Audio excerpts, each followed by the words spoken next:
brilliant.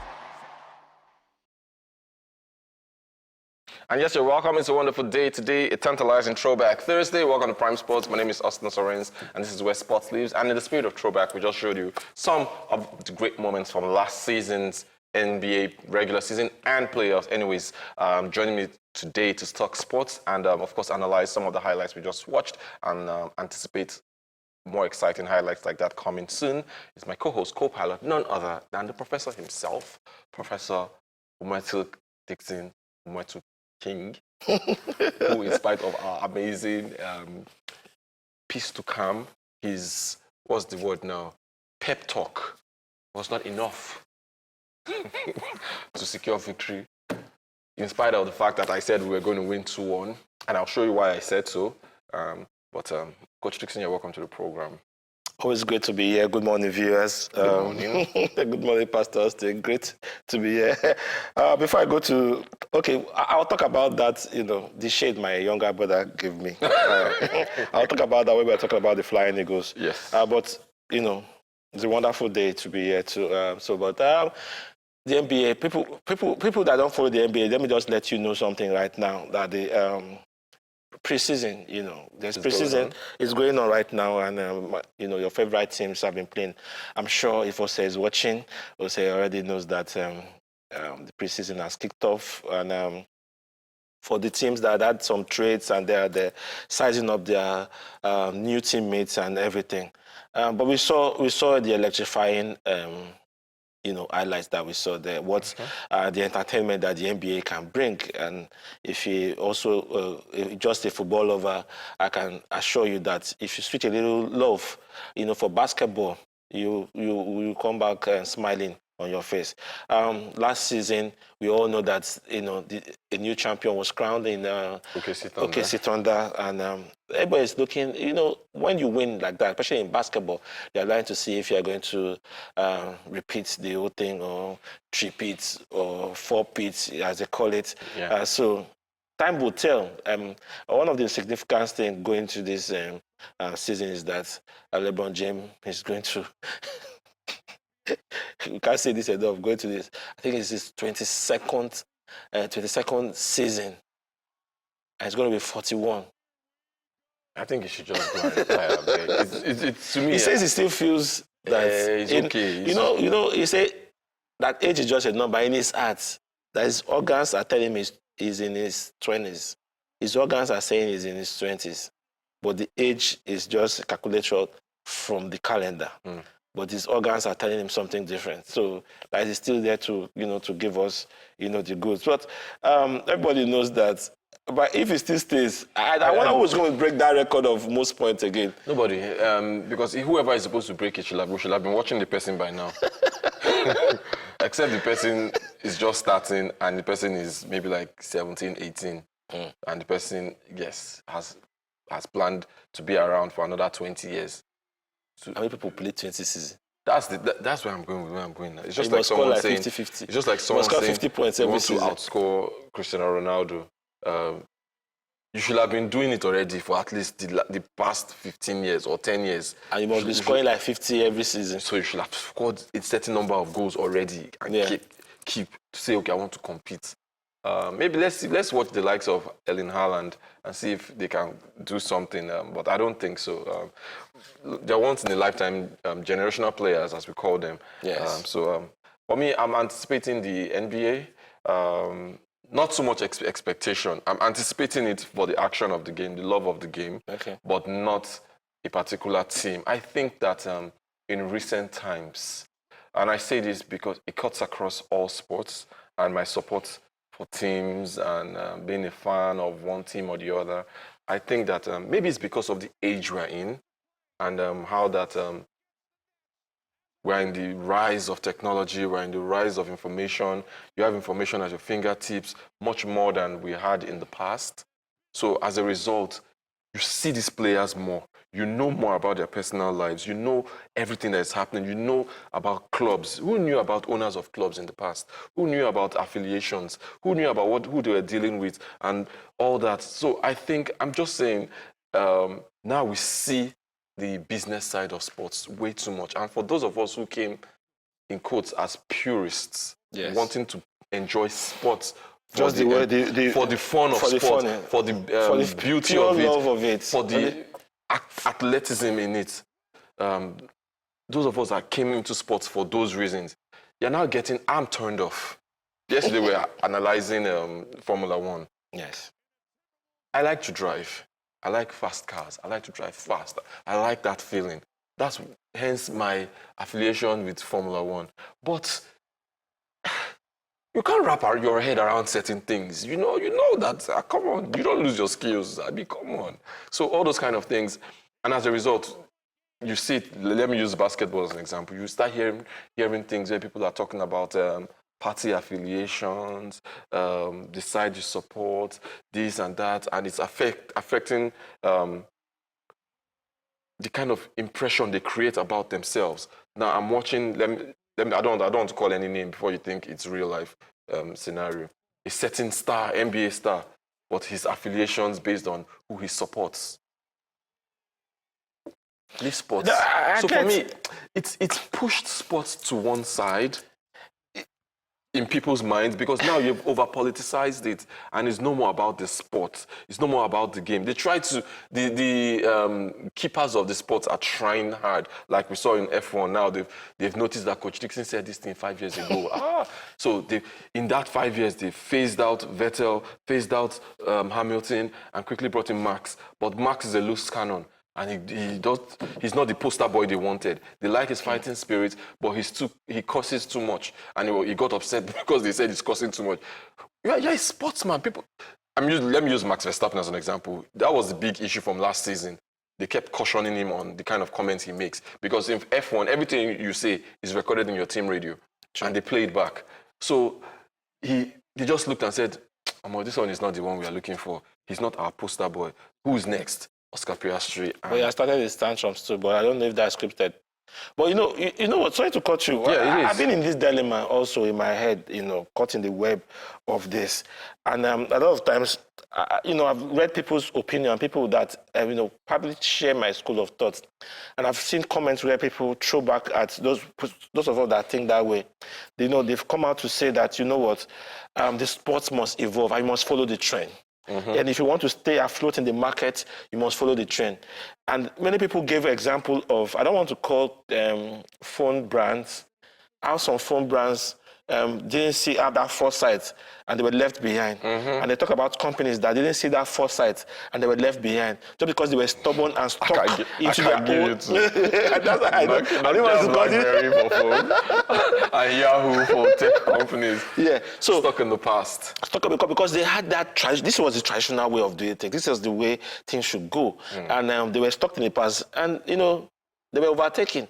And a lot of people have learned from those mistakes and said, you know what, even if it's going to make you dance naked in the market square just to stay afloat, I'm going to do it. I love that analogy because it may not be what they are doing, but it shows you how far they would go. Yes. Sometimes you're scratching your head and like, what are you people trying to do? But I agree with you. And so they say, I'll dance naked in the market square if it's going to take me to also catch up and keep up because it is money.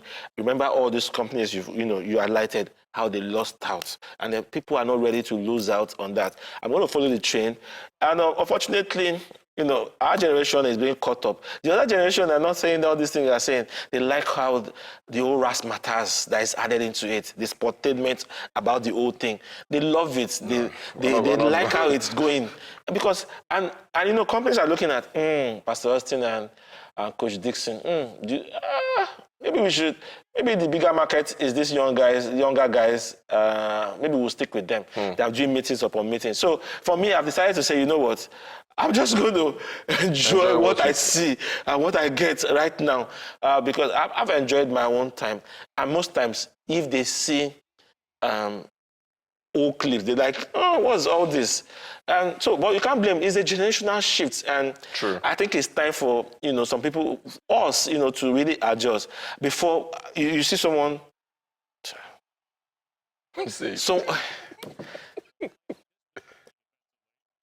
Someone was comparing Declan Rice and Saka, and Palmer with Zinedine Zidane.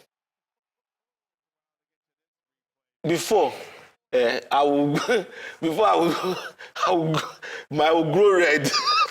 I'll go red straight. But you just understand where these young guys are coming from. Yes. You probably never saw Zizou play. So probably never saw, even if they saw the highlight, Pama is even doing the same thing. So for me, I just think it's a generation shift. And even the Corys, the old Fox, the old guys, the old players, just trying to keep up till they retire. And so far, the money is coming into their accounts. They're just like, okay. I've heard them talk about the younger players, LeBron, Curry, and all that. I've heard them talk about these things that we are talking about. Mm-hmm. But it is where it is. And they just know that, okay, when we leave, maybe basketball will still be in safe hands. Yeah. But again, when there's always going to be that generational shift. The likes of with Chamberlain also had that shift. When Curry came and started doing 3 points, the likes of Russell was like, why are you not going to the paint again? I don't like basketball again. There's always going to be a shift. And right now, that's what we are experiencing. It's interesting. It's a whole thing. I like how you summed it up as it's a generational shift. So as we've entered the generation of Gen Z, Gen Alpha, as we are right now, certain things have changed, and the world is trying to adjust so that they don't get left behind. Like I said, the keepers of certain sports. But anyways, on the Prime Sports Group on King's Chat, Pastor Emma is back. Pastor, we've missed you so much. Pastor, we've missed you. Where have you been, Pastor? We missed you. Great to have you back on the program, especially in the group. Pastor talking about doing super flying eagles. I called him out yesterday. I had to. I said, Pastor, we are reading this comment. That one sentence was enough. And when you said that, I agree with him 100%. Pastor, he's already said it today that is he going to be right about the Super Eagles? So let me read Pastor's comment that he's put. He's dropped 2 comments already. He says, "Good morning. What is happening with Prime Sports? It's like the guys on the left hand now put on glasses. Now, Professor, putting on glasses. I off and on my TV and saw the glasses. Please, what is happening? Ask him. I think if you watch the morning flight this morning, and if you're going to watch LXP right after Prime Sports right now, you would understand why things like this happen. They are doing some really Medicaid vision, something. So the eye stuff, exposing yourself to blue light for too long. I think that's one of the reasons a lot of people are having eye challenges when you get to a certain age. It's not about the age. It's about the fact that you've been in front of this blue light for so long and causes things like that. Anyways, Pastor Emma goes on to say, please, tomorrow is Super Eagles game. Where are they now? They're in South Africa. He says, will my words come to pass? Pastor Austin, answer please. Prophet Coach Dixon, anyway for the Super Eagles. Before we go into the Super Eagles, since we've switched to home, we'll jump into 2 highlights. We'll show you 2 highlights from 2 of Africa's representatives at the Under-20 World Cup in Chile yesterday. Both of them trashed out of the tournament. One was flowing out and flew out of the tournament yesterday, talking about the Flying Eagles. The Flying Eagles are probably flying on their way back home. So what did they do? They tied the wings first. After the flogging, they now untied their wings. For stats, I wanted to use the word stat maniac, so I'm not a maniac. But for people who are driven by stats, because I mean, data drives everything. But for those of us who are driven by data and stats, looking at the stats, there's no way we should have lost that game in such a horrendous, But are you surprised? I'm not surprised. We talked about it here yesterday. We talked about it yesterday. It's the same thing. Producer, before we jump into that, producer, just kindly put the match stats on the screen. This Flying Eagles stats is mind-boggling. I posted it on the Prime Sports Group on King's Chat. So if you're on the Prime Sports Group on King's Chat, you can see it. Look at the goals. As in, how do you lose 4-0 with ball possession of 53 to 47? Meaning that you were not too far off in terms of ball possession. Yeah. It means you were with the ball. You had more shots. 13, only 2 on target. And this is where we were. This was our conversation from the group stages. Look at the corners. Look at corners, 7-2. Yes. This is horrendous play. Horrendous play. Look, if you check passes, almost we dragged with Argentina, as in player for player, game for game. But you know what? Foolishness. And I don't know. I'm short of words to describe. Not good enough. I don't know. But you see stats like this. These stats like this, can you boldly say not good enough with stats like this? If it was a complete whitewash, 80-20 ball possession, they outshot us in terms of shots, maybe 35-10. You say, So okay, if you have outplayed. this, meaning that ball cohesion. It just lets you, that thing we spoke about, clinical finishing, 0. Yes. 0. I think people talk about, before we go on that, I have a quick one. I know a lot of people, arguing the fact that the Flying Eagles, this was the best team we went with. And most of this team, some of them went to the last under 20, beat this Argentine team 2-0 the previous tournament. And so for me, and I was listening to that, I said, if you had done that the previous competition, you're supposed to get better. I should have gained enough experience, in the tournament. If this is your second time going, and again, I just because this person was trying to defend that the selection process of the players. Look at our striker; he didn't even score one goal. Talk about he started from beyond limits and went abroad and all those things. They've not even nurtured you enough, and that's what I always say. It's a I said it from beginning before. Yeah. I say it's a structural problem. We can go on, and we've sat down here and we have analyzed what to do, what the issues and what to do to solve it. We've said it again. I don't want to go like a broken record, and this is where the segment I wanted to tell you. So when it was 1-0, 2 minutes, I think it was 1 minute. 1 minute, something seconds. First goal. I just said 1-0 on my phone. I said, don't worry. At 3-0, because the 3 and 4 it didn't take long for 3 and 4 to come. So my brother said, it's not by speech.